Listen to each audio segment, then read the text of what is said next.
Good evening friends. आज start करने जा रहा हूँ steric number 7। Steric number 7 and steric number 5 का मैंने कंपैरेटिव डिस्कशन किया था इन द प्रीवियस वीडियो। उसके ऑनवर्ड अब आज आपको स्टेरिक नंबर 7 की डिटेल में जाके ले जा रहा हूँ। So please let us understand कि what exactly steric number 7 stands for. Steric number 7, अगर इसमें बात किया जाए कि इसमें हाइब्रिडाइजेशन कौन सा होगा, तो लेट अस सी हाइब्रिडाइजेशन। हाइब्रिडाइजेशन इन स्टेरिक नंबर 7, या हाइब्रिडाइजेशन होगा क्योंकि टोटल आना चाहिए यानी 7 orbitals sp3d3। sp3d3 will be the hybridization in steric number 7। ये मैं पहले ही डिस्कस कर चुका हूँ कि ये कौन कौन से ऑर्बिटल जो है लिए जाते हैं। ऑर्बिटल्स मैंने पहले ही जस्ट बता रखा है कि इसमें एस ऑर्बिटल्स होगा। पी के जो 3 ऑर्बिटल हैं px plus py plus pz। S आपको पता है कि नॉन डायरेक्शनल होता है, इसकी सिमेट्री हर ऑर्बिटल से मैच करती है। px py pz ये एक्सियल ऑर्बिटल्स हैं। एक्सियल की प्रॉपर मिक्सिंग के लिए डी ऑर्बिटल भी मैं यहाँ एक्सियल वाले जगह के ले रहा हूँ। एक ऑर्बिटल ले लिया मैंने डी जेड स्क्वायर, और अगला एक्सियल ले लिया d x square minus Y square. किंतु हमें 3 डी ऑर्बिटल का रिक्वायरमेंट है, इसलिए एक डी आपको अनडाउटेडली नॉन एक्सियल वाला यूज़ करना पड़ेगा। और नॉन एक्सियल डी ऑर्बिटल ऐसा चूज़ करेंगे जिसकी सिमेट्री मैच करे। तो D x square minus Y square में एक्स वाई कंपोनेंट है, इसलिए सिमेट्री मैच करने के लिए यहाँ non axial D X Y जे के लिया जाएगा। इस तरीके से ये 7 ऑर्बिटल की इंटरमिक्सिंग के थ्रू sp3d3 हाइब्रिडाइजेशन होगा for the steric number that is 7।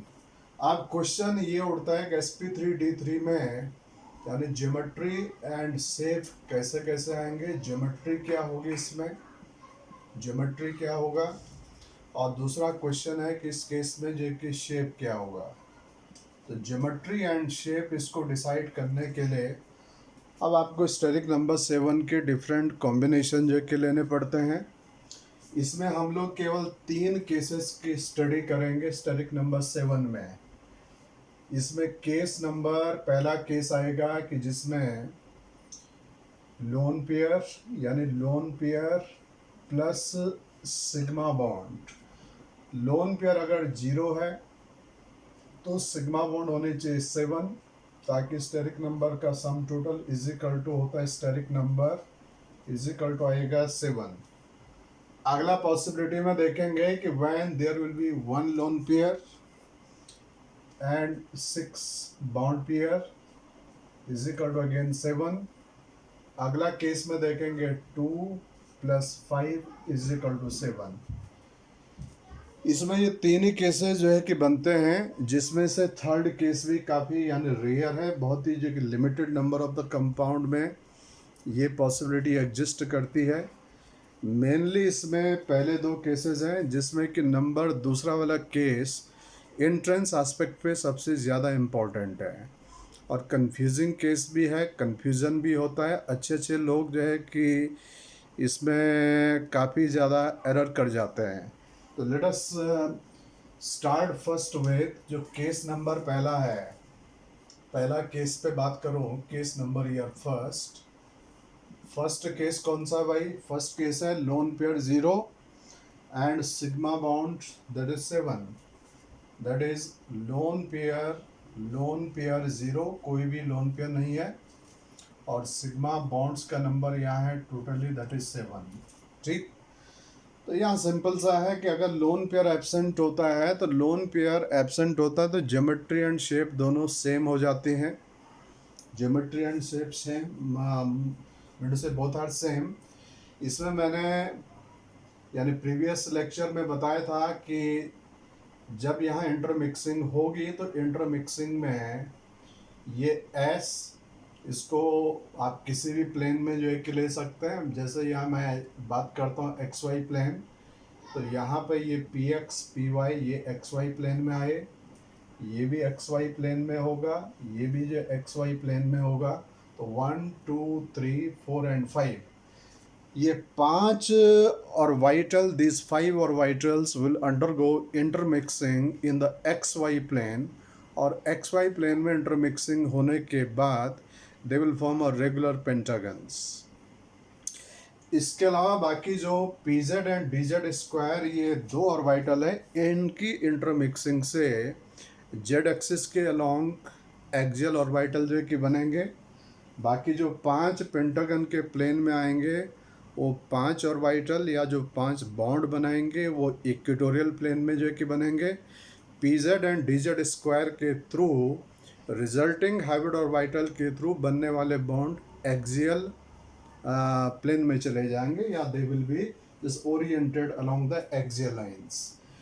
तो किस तरीके से स्ट्रक्चर बनने वाली है, सिंपल सा है। अगर ये सिचुएशन है लोन पेयर 0 सिग्मा बॉन्ड 7, तो सपोज करो कि यहाँ पर ये सेंट्रल एटम्स है, सेंट्रल एटम मैं इधर बना दे रहा हूँ, सपोज ये सेंट्रल एटम है, दैट इज योर ए, और एक्सियल पे दिखाना है। पहले मैं इक्वेटोरियल बॉन्ड्स को दिखा दे रहा हूँ। इक्वेटोरियल बॉन्ड्स में इस तरीके से ये दो बॉन्ड्स यहाँ बना दिए, एक बॉन्ड यहाँ बनाए ऐसे तरीके से, यानी एक रेगुलर पेंटागन बनने चाहिए।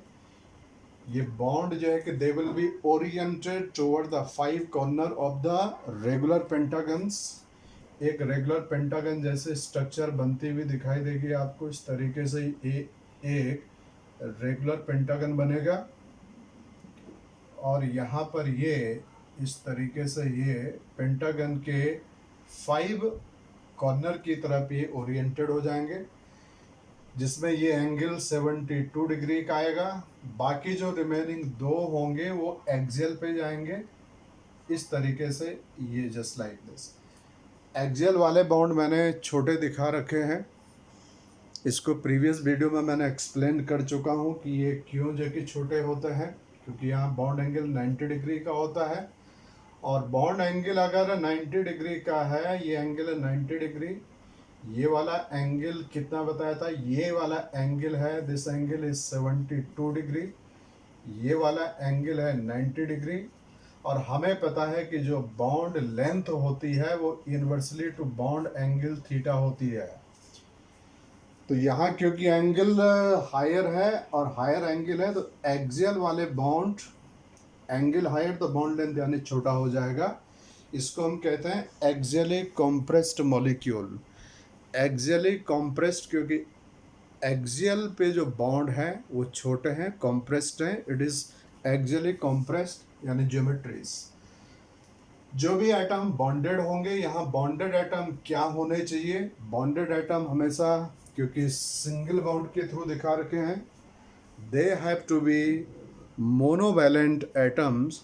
और मोनोवैलेंट एटम्स में भी ध्यान रखना है कि यहाँ पर मोनोवैलेंट एटम जो यहाँ बॉन्डेड स्टेट में रहेंगे, ये बॉन्डेड एटम्स, ये बॉन्डेड एटम्स, पहली बात तो है कि ये हाइड्रोजन नहीं होना चाहिए, क्योंकि हाइड्रोजन अगर होता है तो ये इलेक्ट्रॉनिक एक्साइटेशन नहीं करा पाता है। साथ में यहाँ पर जो है कि हैलोजन हो सकते हैं, और हैलोजन में भी एप्रोप्रिएट केस होगा कि ये फ्लोरीन होना चाहिए। फ्लोरीन एक तो छोटे साइज़ का है, इसका इलेक्ट्रोनेगेटिविटी हाई है। 2 एडवांटेजेस होते हैं फ्लोरीन को लेने के, due to its very high electronegativity, this will create positive charge at the central atom, और अगर पॉजिटिव चार्ज आएगा तो पॉजिटिव चार्ज आने से डी ऑर्बिटल कॉन्ट्रैक्शन होगा, और इस वजह से इजीली इलेक्ट्रॉनिक एक्साइटेशन हो जाता है। इसमें Cl नहीं होना चाहिए, Br नहीं होना चाहिए। ये एटम इसलिए नहीं होने चाहिए क्योंकि इनका साइज ज़्यादा है, एंगल यहाँ छोटा है, साइज अगर ज़्यादा हो गया तो यहाँ पे स्टेरिक रिपल्सन बढ़ जाएगा और ये ज्योमेट्री अनस्टेबल हो जाएगी। इसलिए दो बातें जो कि खासकर यहाँ पे ध्यान रखना है कि यहाँ पे hydrogen should not be there, out of the halogen only fluorine has to be there, and amongst the halogen chlorine and bromine cannot be there due to steric reasons. Hydrogen cannot be there because it cannot excite the electrons. Fluorine has to be there, it compresses or it just brings about the d orbital contractions. Moreover, due to smaller in size, this does not increase or doesn't allow the steric repulsions. Chlorine, bromine, this kind of the halogen should not be there because they will lead to the steric repulsions and will destabilize the resulting geometries. Is it clear? I hope. तो इस तरीके से भाई ये हमारे पास में ही होंगे। कितने बॉन्ड एंगल होते हैं वो मैं पहले ही बता चुका हूँ प्रीवियस वीडियोस के अंदर। अब इसके एग्जाम्पल क्या क्या बन सकते हैं, एग्जाम्पल्स के तौर पे एग्जाम्पल है इसमें, क्योंकि आपको टोटली स्टेरिक नंबर 7 लाने के लिए टोटल यहाँ पर 7 सिग्मा बॉन्ड चाहिए, और 7 सिग्मा बॉन्ड के लिए सेंट्रल एटम के अराउंड में 7 इलेक्ट्रॉन होने चाहिए, and this requirement of the 7 electron is fulfilled by the halogen family. और हेलोजन फैमिली में भी वो वाला हेलोजन लेना है जिसका साइज लार्जेस्ट होगा, क्योंकि इसको 7 अदर ग्रुप अपने चारों तरफ एकोमोडेट करने हैं। तो down the group in the halogen family, this requirement is best fulfilled by the आयोडीन्स। इसने सेंट्रल एटम आयोडीन लिया और आयोडीन के साथ में IF यानी फ्लोरीन ले लिया मैंने ये। इसके अलावा अगर मैं अगली फैमिली पे जाता हूँ यानी 18th ग्रुप में, तो 18th ग्रुप में आपको पता है कि जीनोन ही कंपाउंड बनाता है। जीनोन के साथ में आपने 7 फ्लोरीन जो कि डाल दिया XCF7, किंतु क्योंकि इलेक्ट्रॉन होने चाहिए बैलेंस में 7, जीनोन के होते हैं 8, इसलिए यहाँ जीनोन पे चार्ज क्या दिखा दूंगा प्लस। Is it clear? साथ में मैंने एक ये भी तरीका बता रखा है कि एक फ्लोरीन और एक पॉजिटिव चार्ज को हटा के एक ऑक्सीजन इंट्रोड्यूस किया जा सकता है। एक और एग्जांपल यहाँ मैं लिख दे रहा हूँ, XeOF6। ये तीनों के तीनों, all these 3 examples satisfy the condition where the lone pair is absent and total number of sigma bond is equal to 7। Is it clear? Okay fine. अब ये तो आ गया जो है कि इनकी बात, साथ में ध्यान रखना कि IH7 ये molecule doesn't exist, ICl6 it will doesn't exist, IBr6 ये भी एग्जिस्ट नहीं करता है। ऐसे क्वेश्चन इन जनरली 12th के बोर्ड एग्जामिनेशन या स्कूल एग्जामिनेशन पे बनते हैं कि IF7 exist but IH7 doesn't exist. तो सीधा सा इसका इंटरप्रिटेशन क्या होता है कि जो हाइड्रोजन है it is a least electronegative element, this is not able to allow d orbital contractions. Instead it does the d orbital expansion, which makes the excitation of electrons from s or p into d very difficult. That is why IH7 doesn't exist. IF7 का existence के पीछे reason होता है। Sometime student केवल इतना लिख देता है कि ये क्यों एग्जिस्ट करता है, बोलता है क्योंकि फ्लोरीन का साइज छोटा है, और तो हाइड्रोजन का साइज तो और भी छोटा है। This is not the right way of the explanations. Size is not here, the size is not the case. Size का आपने तब देना है जब ये पूछ लेगा भाई ये एग्जिस्ट करता है, ये एग्जिस्ट नहीं करता है, then you can give the interpretation based on the size.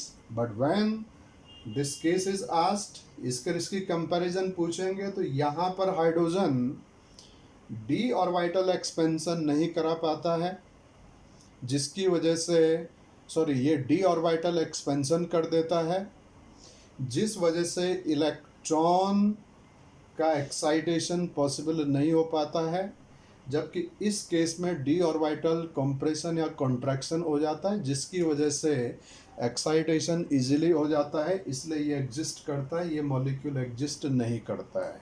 Anyway, तो पहला केस तो यानी सिंपल सा था। ऐसे तरीके से सेंटर में आयोडीन को रख देंगे, बाकी यहाँ जो कि फ्लोरीन एटम को जो कि लगा लेंगे। ये क्लियर। अब दूसरा जो केस है, जो कि सबसे हाईली इंपॉर्टेंट केस है इस कैटेगरी के अंदर, that case number 2, case number या 2, सेकंड केस नंबर 2 इज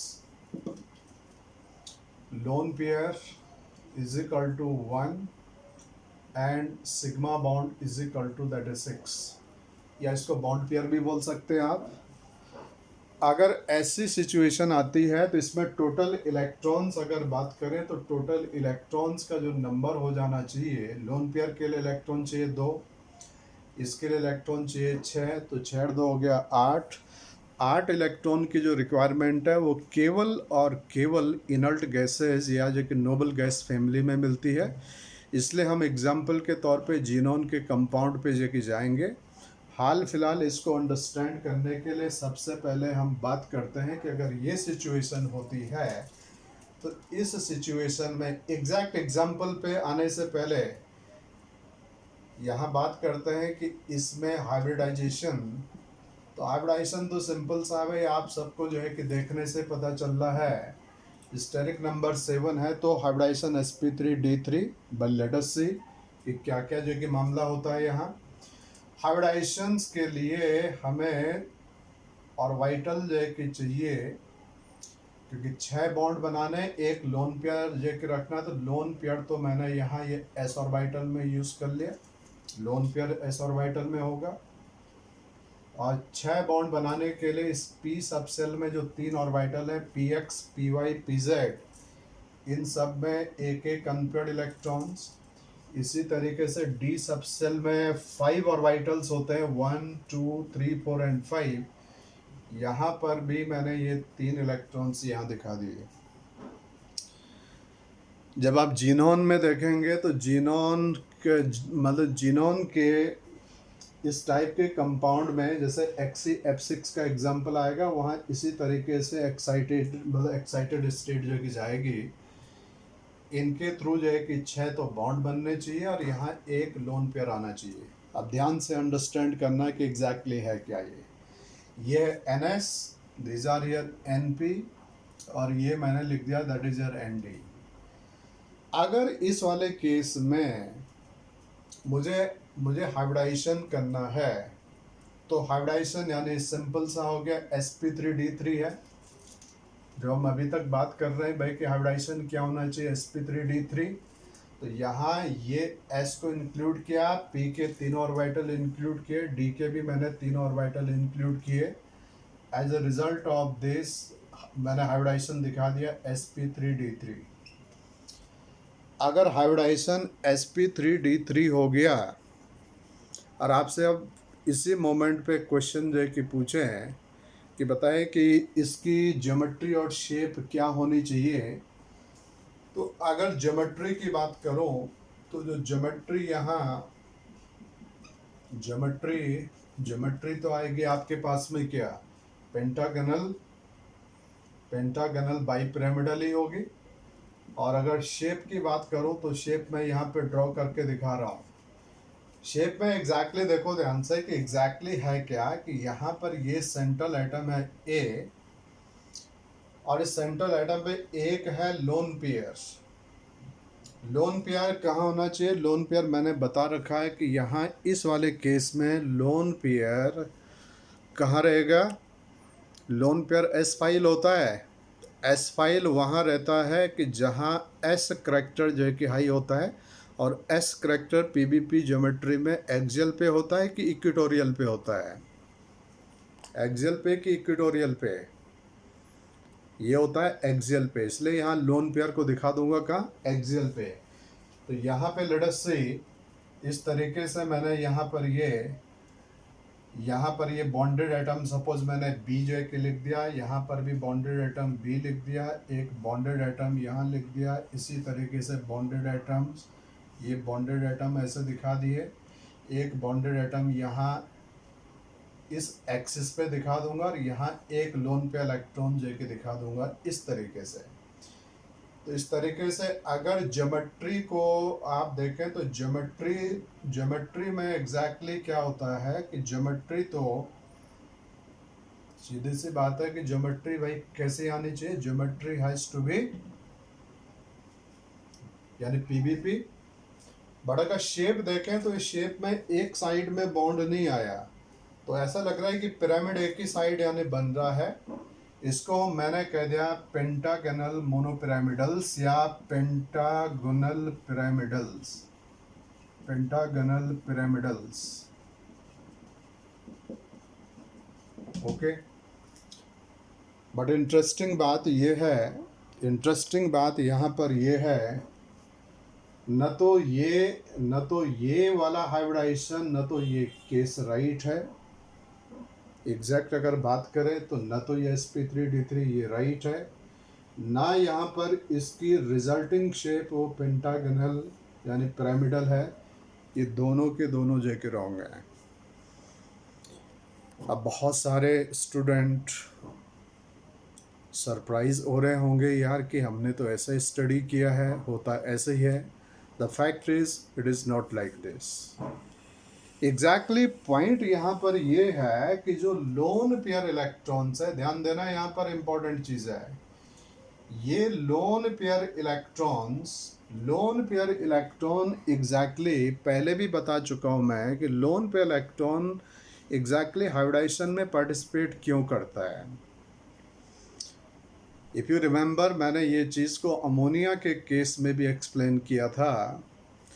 भाई लोन पेयर को कोई बॉन्ड तो फॉर्म करना नहीं होता है, तो फिर क्वेश्चन ये उठता है कि लोन पेयर हाइब्रिडाइजेशन में पार्टिसिपेट क्यों करता है। लोन पेयर के पार्टिसिपेशन का एकमात्र रीज़न मैंने बताया था, वो था steric stabilisation of the resulting geometry. जब लोन पेयर जो कि s ऑर्बिटल में मौजूद है, और वो भी कौन सा s ऑर्बिटल में जो लोन पेयर है वो तो हाईली स्टेबल जैसे होता है, क्योंकि न्यूक्लियस के क्लोज होता है, न्यूक्लियस का अट्रैक्शन हाई होता है, और अगर वो हाइब्रिडाइजेशन में जाता है तो उसकी एनर्जी इंक्रीज करती है, अनस्टेबल हो जाता है। बट हम बात करते हैं रिजल्टिंग ज्योमेट्री की। जो रिजल्टिंग ज्योमेट्री बनती है वो ज्योमेट्री स्टेबल होनी चाहिए, और स्टेबल ज्योमेट्री के अंदर अगर लोन पेयर है तो then it is fine. But अगर ज्योमेट्री ही अनस्टेबल है तो लोन पेयर के स्टेबल होने का कोई लॉजिक नहीं रह जाता है। इसलिए लोन पेयर को हाइब्रिडाइजेशन में जाना होता है स्टेरिक स्टेबलाइजेशन के लिए।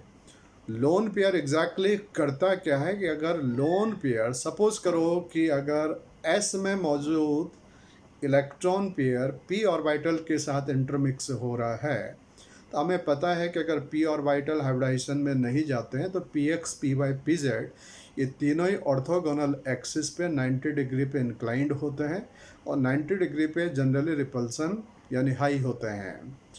बट जब इसमें s ऑर्बिटल मिक्स हो जाता है तो हाइब्रिड ऑर्बिटल थोड़ा एक्सपैंड कर जाते हैं, जो रिजल्टिंग हाइब्रिड ऑर्बिटल बनते हैं वो फूल जाते हैं, एक्सपैंड कर जाते हैं, जिसकी वजह से बॉन्ड एंगल इंक्रीज हो जाता है। और इंक्रीज अगर बॉन्ड एंगल हो गया तो उससे रिजल्टिंग ज्योमेट्री के अंदर स्टेबिलिटी आ जाएगी, स्टेरिक स्टेबलाइजेशन आ जाए। स्टेरिक स्टेबलाइजेशन ये टर्म मैं बार बार यूज़ करता हूँ। स्टेरिक स्टेबलाइजेशन का मीनिंग होता है कि स्टेरिक हिंड्रेंस का कम होना, और स्टेरिक हिंड्रेंस कम होने के लिए बॉन्ड एंगल इंक्रीज करना पड़ता है। इसलिए S जब P में मिक्स होता है तो P ऑर्बिटल के बीच का 90 डिग्री का एंगल इंक्रीज हो जाता है, जिस वजह से स्टेरिक स्टेबलाइजेशन मॉलिक्यूल के अंदर आ जाता है। बट यहाँ हम एक चीज़ इंटरेस्टिंगली देख रहे हैं कि पेंटागनल बाइपिरामिडल ज्योमेट्री के अंदर जो एंगल है वो तो 72 डिग्री का है। 72 डिग्री का एंगल तो 90 डिग्री से भी छोटा हो गया। ये लोन पेयर न तो इसने बॉन्ड बनाना है, और इन P एंड D के साथ मिक्स होके यहाँ साफ दिख रहा है कि इस इक्वेटोरियल प्लेन पे एंगल भी इंक्रीज नहीं हो रहे हैं। याद करो, जब आपने इससे पहले TBP ज्योमेट्री फॉलो किया था तो वहाँ इक्वेटोरियल प्लेन में 120 डिग्री का बॉन्ड एंगल है। यहाँ इक्वेटोरियल प्लेन पे एंगल क्या रहा है? 72। ये आ रहा है 72 डिग्री। न तो ये एंगल को एक्सपेंड करा पा रहा है। तो अब देखेंगे हम कि लोन पर एग्जैक्टली क्या क्या यहाँ रोल प्ले करता है। तो हम बात करते हैं इसी पे आ रहा हूँ मैं लौट के। sp3d3 बोलना रॉन्ग है, और रिजल्टिंग ज्योमेट्री को पेंटागनल पिरामिडल बोलना भी जो कि रॉन्ग है।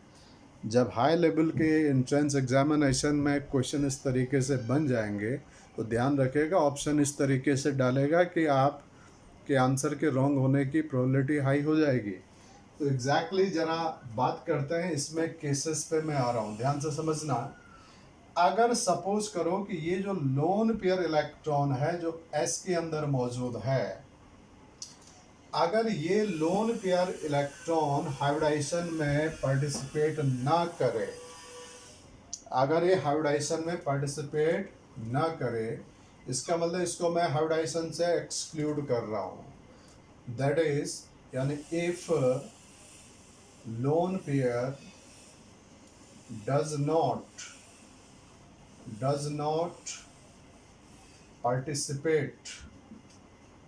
not participate in mixing का मतलब हाइब्रिडाइजेशंस, कहने का मतलब यानी एक्सक्लूजन ऑफ लोन पेयर हो रहा है, ये एक्सक्लूजन ऑफ लोन पेयर।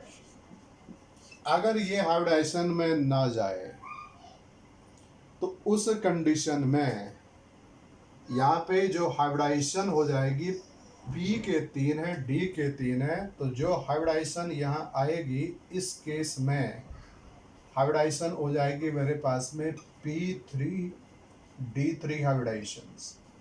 यानी हाइब्रिडाइजेशन कौन सी होगी? P3D3 हाइब्रिडाइजेशंस। और P3D3 में भी ध्यान रखना है कि अब ऑर्बिटल कौन कौन से जो है कि यानी मिक्स होंगे। तो P में तो तीनों के तीनों आ ही जाएंगे। जो ऑर्बिटल्स यहाँ पे आएंगे, एक आएगा PX आएगा, हाथ में दूसरा PY आएगा, तीसरा यहाँ पे PZ आ जाएगा। ये एक्सियल ऑर्बिटल है, एक्सियल के साथ में आपको D भी एक्सियल वाले जो है कि लेने हैं, तो एक DZ स्क्वायर जो है कि ले लिया, अगला dx square minus Y square ले लिया। एक्स वाई प्लेन में ही मैं नॉन एक्सियल एक और लेना पड़ेगा dxy। तो P3D3 के थ्रू ये चीज़ें आए। यहाँ देखो जो XY प्लेन में है, अगेन बात करते हैं कि जो XY प्लेन में होंगे वो कौन से होंगे? PX PY, ये XY प्लेन में गए, ये भी XY प्लेन में, ये भी XY प्लेन में। तो बताओ कि XY प्लेन में टोटल कितने ऑर्बिटल जो जा रहे हैं? टोटल इंटरमिक्सिंग 4 ऑर्बिटल की हो रही है, और 4 अगर XY प्लेन में आते हैं तो यानी स्क्वायर के 4 कॉर्नर की तरफ ऑर्बिटल ओरिएंटेशन हो जाएगा। बाकी 2 ऑर्बिटल इनकी इंटरमिक्सिंग से आएंगे जो जेड एक्सिस के लॉन्ग ओरिएंटेड हो जाएंगे। तो इसका मतलब यहाँ जो ज्योमेट्री आ गया वो ज्योमेट्री ऑक्टाहेड्रल जो कि आ गया। और ऑक्टाहेड्रल भी कैसा? हर एंगल जो कि 90 डिग्री का हो जाएगा यहाँ।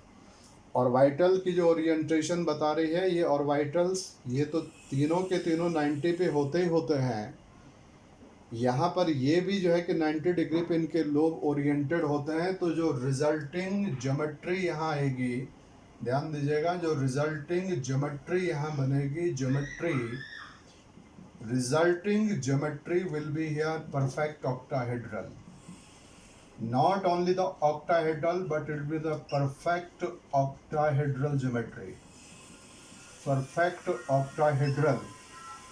और अगर शेप की बात करता हूँ कि शेप कैसी होगी इस वाले केस में,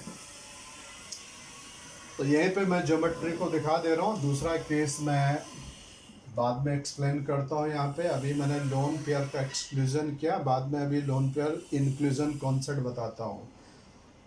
अगर शेप की बात किया जाए तो शेप कैसे आएगी जरा बात करते हैं यहाँ पे। जैसे एग्जांपल के तौर पे लेट अस सी हियर, ये सेंटर में कोई एटम है ए। अभी एटम को मैं हाईलाइट नहीं कर रहा हूँ, जनरली वो जीनॉन यानी हेक्साफ्लोराइड का ही केस हम जो डिस्कस करेंगे।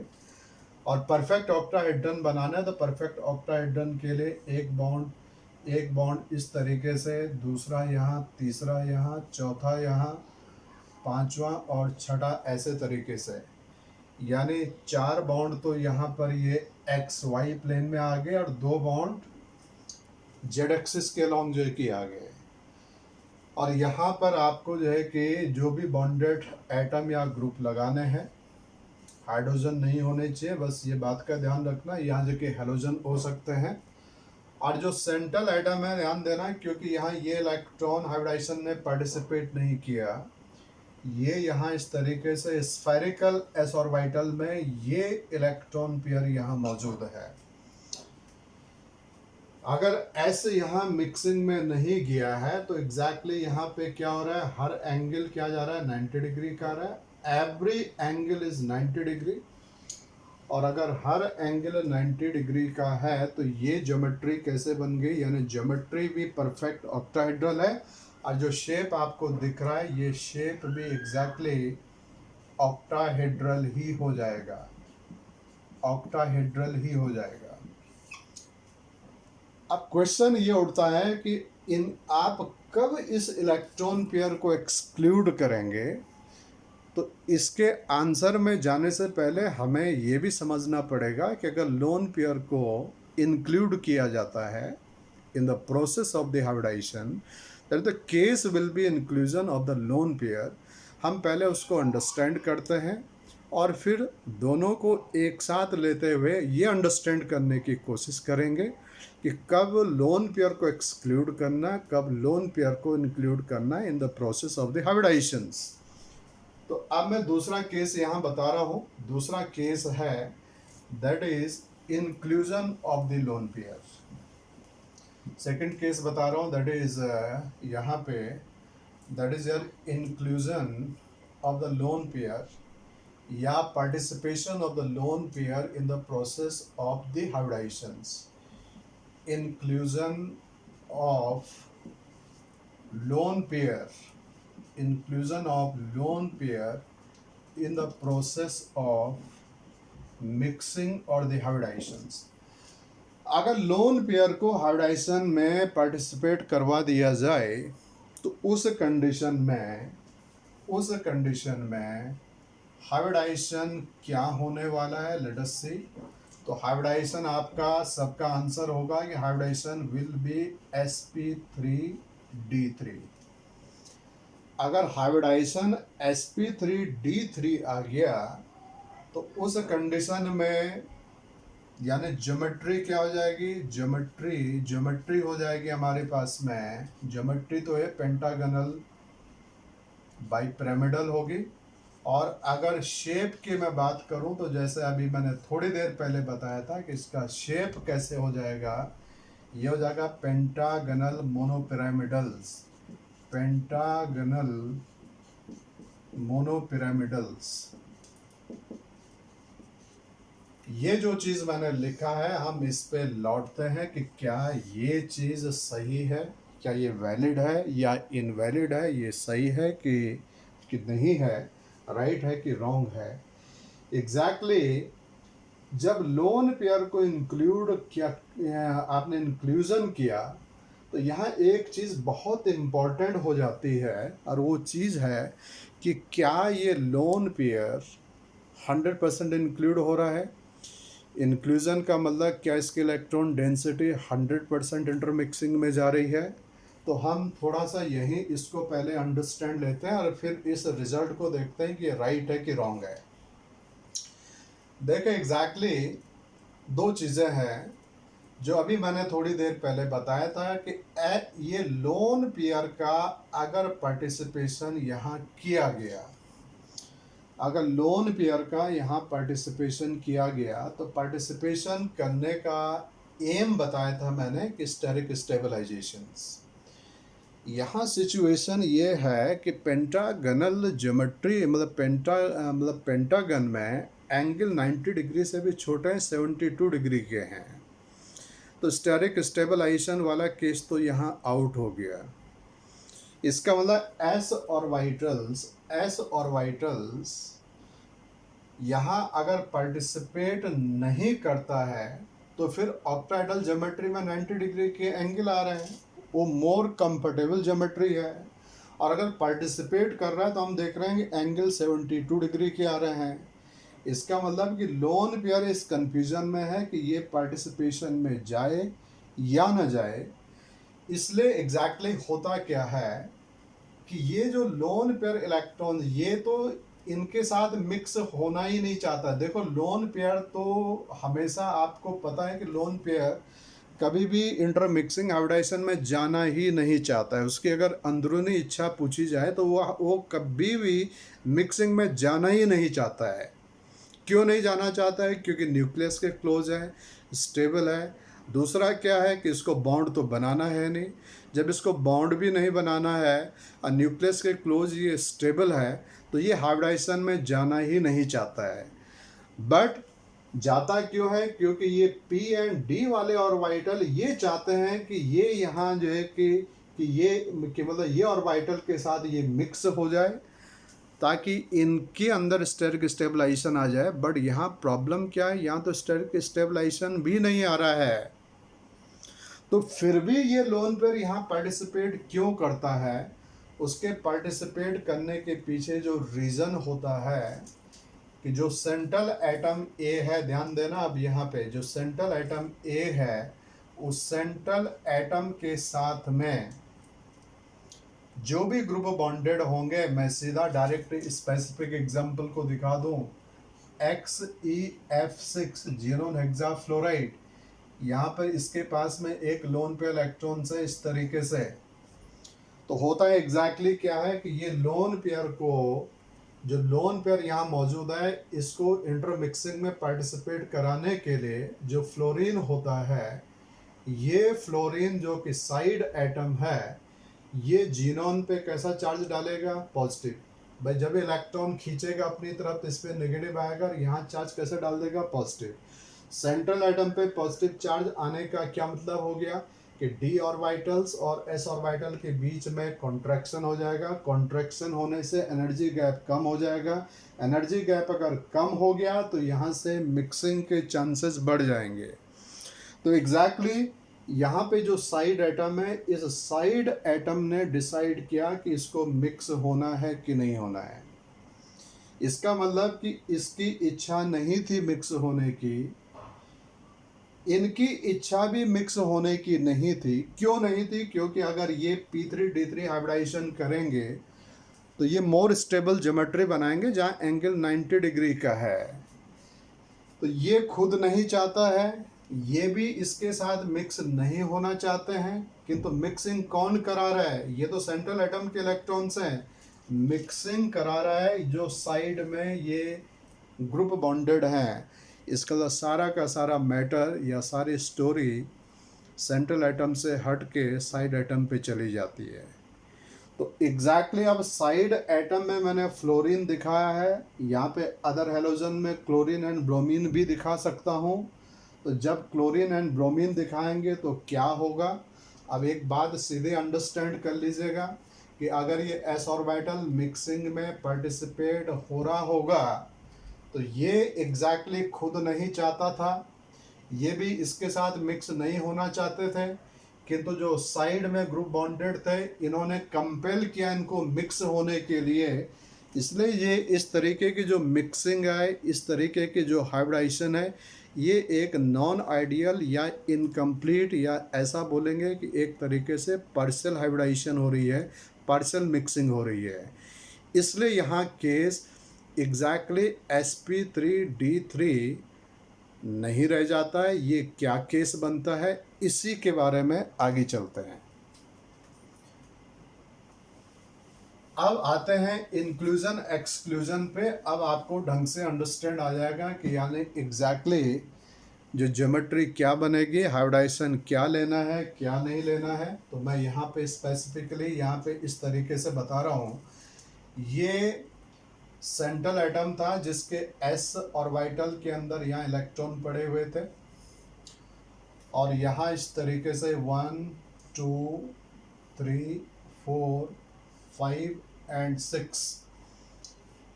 ये केस मैं कौन सा ले रहा हूँ? ये केस ले रहा हूँ एक्सक्लूजन वाला case. This is the case of मतलब केस ऑफ एक्सक्लूजन। सपोज यहाँ पर इसके चारों तरफ में ये मैंने इस तरीके से ये बॉन्ड, ये ग्रुप मैंने जो कि डाल दे इस तरीके से, ये these are here the bonded atoms or groups। Exactly होता क्या है कि जैसे इन ग्रुप का साइज इंक्रीज होगा तो साइज इंक्रीज होने से होगा क्या, अगर ये साइज को मैं इंक्रीज करके इनके साइज को अब दिखा देता हूँ। अब ये छोटे साइज के थे, सपोज अगर साइज इनका इंक्रीज कर दिया जाए तो साइज इंक्रीज होने पे इस तरीके से ये कुछ सिचुएशन ऐसे आएगी। और ऐसे सिचुएशन में हम देख पा रहे हैं कि जो लोन पेयर है वो लोन पेयर कंप्लीटली इन 6 के 6 ग्रुप के यानी सेंटर में आ गया। ये लोन पेयर एस ऑर्बिटल के अंदर है। इस लोन पेयर इलेक्ट्रॉन्स को बोला जाता है सिंक्ड लोन पेयर। ये होता है सिंक्ड लोन पेयर। इसी को एक और नाम भी दिया जाता है यानी buried lone pair. Buried lone pair यानी एक तरीके से दफन हो चुका है यहां यानी बीच में। ओके, यानी जब साइड वाले ग्रुप लार्ज साइज के होंगे, साइड वाले ग्रुप जब यहाँ लार्ज साइज के होते हैं तो इस तरीके से ये सिचुएशन आती है। अब क्वेश्चन ये उठता है कि अगर ऐसी सिचुएशन आई तो ऐसी सिचुएशन में ये जो ज्योमेट्री है, ये वाली ज्योमेट्री अनस्टेबल हो जानी चाहिए। बट एग्जैक्टली जो लोन पेयर यहाँ सेंटर में है, जो इलेक्ट्रॉन पेयर सेंटर में है, ये इस ज्योमेट्री को हाईली स्टेबल कर देता है। अब क्वेश्चन उठता है यार कि यहाँ ये स्टेबल कैसे करता है, तो यहाँ स्टेबलाइजेशन होता है by the shielding effect. Stabilisation by the shielding effect. तो इसको अंडरस्टैंड करते हैं। लेट अस से थोड़ा सा जरा अंडरस्टैंड करें इसको। यानी यहाँ पर जो न्यूक्लियस है सेंट्रल एटम का, इसके चारों तरफ जो एस ऑर्बिटल है, एस का मतलब इसकी ये इलेक्ट्रॉन डेंसिटी है, ये कंप्लीटली फिल्ड इलेक्ट्रॉन डेंसिटी है।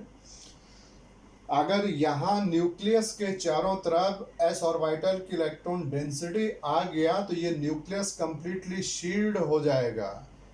शील्ड होने से होगा क्या कि यहाँ इस न्यूक्लियस का जो जेड इफेक्टिव है, ये जेड इफेक्टिव डिक्रीज कर जाएगा। इफेक्टिव न्यूक्लियर चार्ज जो बाहर वाले ग्रुप पे पहुंचना चाहिए वो डिक्रीज कर जाएगा। और अगर डिक्रीज कर गया तो इन ग्रुप पे जो यहाँ बॉन्डेड है इन पे अट्रैक्शन फोर्स डिक्रीज कर जाएगा। अट्रैक्शन फोर्स अगर डिक्रीज कर गया तो यहाँ सेंट्रल एटम और साइड एटम के बीच में जो बॉन्ड लेंथ है, ये बॉन्ड लेंथ इंक्रीज कर जाएगी। और अगर बॉन्ड लेंथ इंक्रीज हो गई, ये वाला बॉन्ड लेंथ जो कि यहाँ से यहाँ तक था, अगर ये इंक्रीज हो गया, ये इंक्रीज कर गया, ये सारे के सारे बॉन्ड लेंथ अगर इंक्रीज कर गए तो इंक्रीज होने पे ये वाले ग्रुप जो है कि खुद ही कहाँ चले जाएंगे, दूर दूर हो जाएंगे। और अगर ये डिस्टेंस पे चले गए इस तरीके से ये ग्रुप, इनके बीच का गैप इंक्रीज हो जाएगा। गैप इंक्रीज हो जाएगा तो यहाँ स्टेरिक स्टेबलाइजेशन आ जाएगा। ये स्टेरिक स्टेबलाइजेशन कैसे आया? न्यूक्लियस के चारों तरफ एस इलेक्ट्रॉन की डेंसिटी था। इस इलेक्ट्रॉन डेंसिटी ने न्यूक्लियस को कंप्लीटली शील्ड कर दिया। न्यूक्लियस शील्ड हो गया तो जेड इफेक्टिव डिक्रीज कर गया। जेड इफेक्टिव डिक्रीज हुआ तो इनसाइड ग्रुप के और सेंट्रल एटम के बीच में अट्रैक्शन फोर्स डिक्रीज हो गया। और जब अट्रैक्शन डिक्रीज होता है तो हमेशा बॉन्ड लेंथ इंक्रीज करती है। अट्रैक्शन ज़्यादा होता है तो बॉन्ड लेंथ कम होती है। अट्रैक्शन अगर कम हो जाए तो बॉन्ड लेंथ इंक्रीज हो जाएगी। और अगर बॉन्ड लेंथ इंक्रीज हो गया तो एग्जैक्टली इनसाइड एटम के बीच में गैप इंक्रीज हो जाएगा। और गैप इंक्रीज हो जाएगा तो स्टेरिकली ये स्टेबल ज्योमेट्री बन जाएगी। इसको कहते हैं stabilisation by the shielding. This is the case of stabilisation by shielding. यानी जो लोन पेयर एस में मौजूद था उसने न्यूक्लियस को शील्ड करके इस ज्योमेट्री को स्टेबल कर दिया। Is it clear? यानी geometry has been stabilised just like this. दूसरा जो केस है यहाँ पे क्या था, ये था एक्सक्लूजन। एक्सक्लूजन में ज्योमेट्री कौन सी आई? ज्योमेट्री आई ऑक्टाहेड्रल। लोन पेयर की वजह से स्टेबलाइजेशन आ गया। लोन पेयर की वजह से यहाँ कोई डिस्टॉर्शन नहीं आया है। ये लोन पेयर आपको मैंने ड्रैगोज में भी बताया था कि जो ये लोन पेयर होता है ये स्टेरिकली इनएक्टिव लोन पेयर होता है ये, क्योंकि एस ऑर्बिटल के अंदर है। और जो स्टेरिकली इनएक्टिव लोन पेयर होते हैं वो ज्योमेट्री शेप से उनका कोई लेना देना नहीं होता है। वेस्पर मॉडल ऐसे लोन पेयर पे वैलिड नहीं होता है। VSEPR theory is not valid for such kind of lone pair. VSEPR model केवल कौन से लोन पेयर पे लगता है? जो स्टेरिकली एक्टिव होते हैं, जो लोन पेयर हाइब्रिड ऑर्बिटल में मौजूद होते हैं।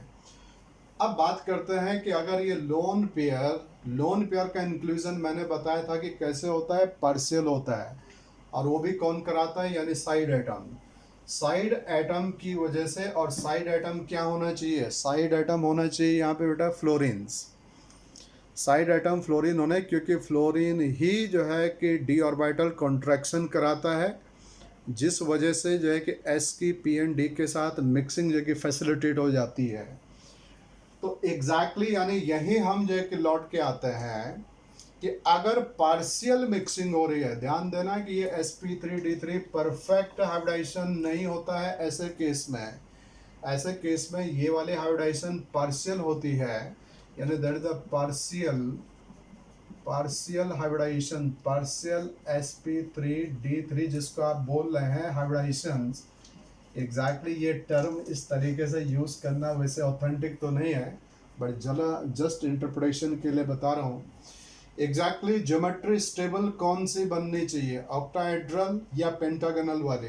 डेफिनेटली ऑक्टाहेड्रल, क्योंकि यहाँ प्लेन में एंगल, ये 2D प्लेन XY प्लेन में एंगल का वैल्यू ज़्यादा है 90 डिग्री का।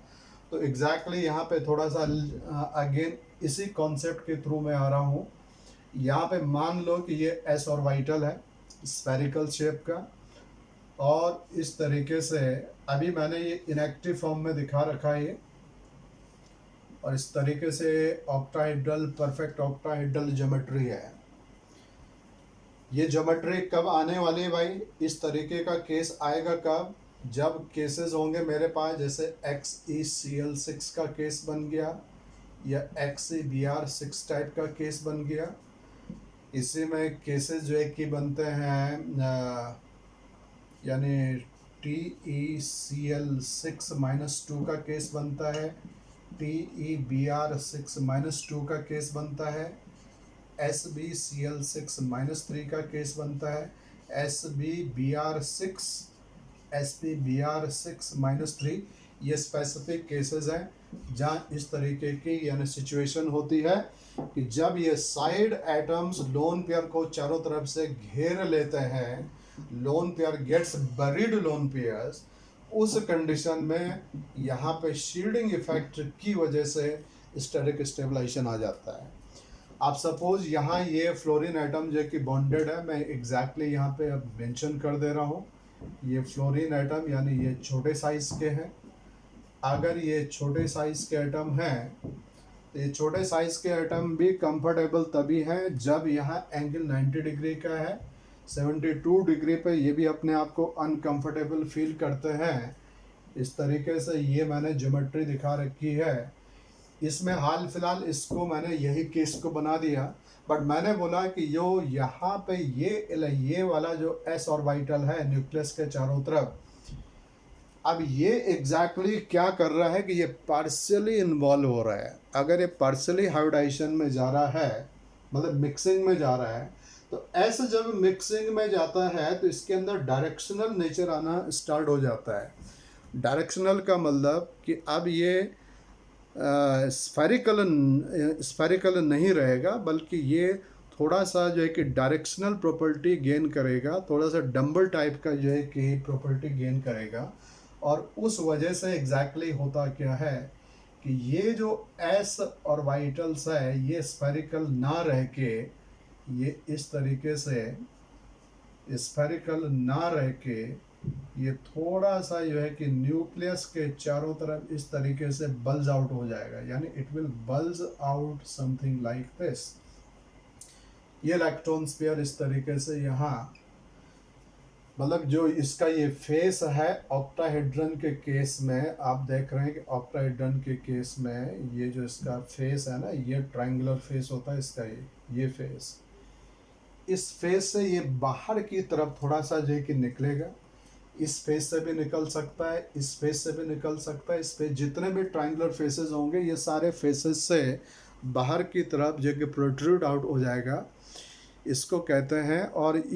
और कभी इस फेस से निकलता है, कभी इस फेस से निकलता है, कभी इस फेस से, कभी इस फेस से, इसको कहते हैं प्रेसिजन मोशन। ये प्रेसिजन मोशन के थ्रू इस तरीके से इनके फेसेस से बाहर प्रोट्रूड आउट होता रहता है। और अगर ये इस तरीके से बाहर की तरफ प्रोट्रूड आउट हो रहा है तो एक तरीके से ये हेक्सागन के ऊपर एक कैप टाइप की स्ट्रक्चर बना रहा है, यानी ये इसको कहते हैं यानी कैपिंग ऑफ द ऑक्टाहेड्रन। इसलिए इसकी जो शेप है, इसकी शेप को हम कहते हैं, this is called capped octahedron से, केप्ड ऑक्टाहेड्रन्स। ये ध्यान रखना कि एग्जैक्टली अगर आपसे पूछा जाए कि भाई XeF6 जीनोन हेक्साफ्लोराइड सेंटर में यानी जीनोन एटम है, ये जीनोन हेक्साफ्लोराइड XeF6 में यानी हाइब्रिडाइजेशन क्या है, तो हाइब्रिडाइजेशन अगर आप अपने कॉमन मेथड से जो आप जानते हैं निकालते हैं, तो एक लोन पेयर दिख रहा है, 6 यहाँ बॉन्ड पेयर दिख रहे हैं, 6 एक हो गया 7, 7 का मतलब sp3d3। ये एग्जैक्टली परफेक्टली sp3d3 नहीं है, ये एग्जैक्टली एक तरीके से देखा जाए तो यहाँ पर ये ऑक्टाहेड्रल ज्योमेट्री बन रही है। तो इसकी अगर मैं हाइब्रिडाइजेशन आपसे पूछूं तो हाइब्रिडाइजेशंस इस केस में क्या आंसर देंगे, ऑप्शन में ये भी दिया हुआ होगा। हाइब्रिडाइजेशन बोलेंगे आप sp3d2, क्योंकि यहाँ पर एग्जैक्टली है क्या कि ये एग्जैक्ट तरीके से, या इसको कहते हैं S+p3d3, भाई हाइब्रिडाइजेशन ये वाली हो रही थी, ये एग्जैक्ट इसका आंसर होगा sp3d2। अगर ऑप्शन में है, ये भी ऑप्शन में है, ये भी ऑप्शन में है, तो मोस्ट अप्रोप्रिएट आंसर है ये वाला कि S का पार्शियल मिक्सिंग है p3d3 हाइब्रिड ऑर्बिटल के साथ में। जो ऑक्टाहेड्रन में मैंने दिखा रखे हैं ये कौन से ऑर्बिटल थे, ये एक्सक्लूजन केस में p3d3 ऑर्बिटल थे और वहाँ S का पार्शियल इंटरमिक्सिंग हुआ है।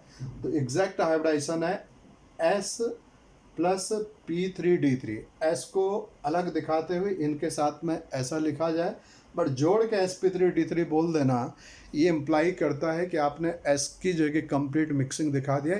इनफैक्ट ये केस है इनकम्प्लीट या पार्शियल मिक्सिंग या पार्शियल यानी hybridisation of S with the p and d orbitals.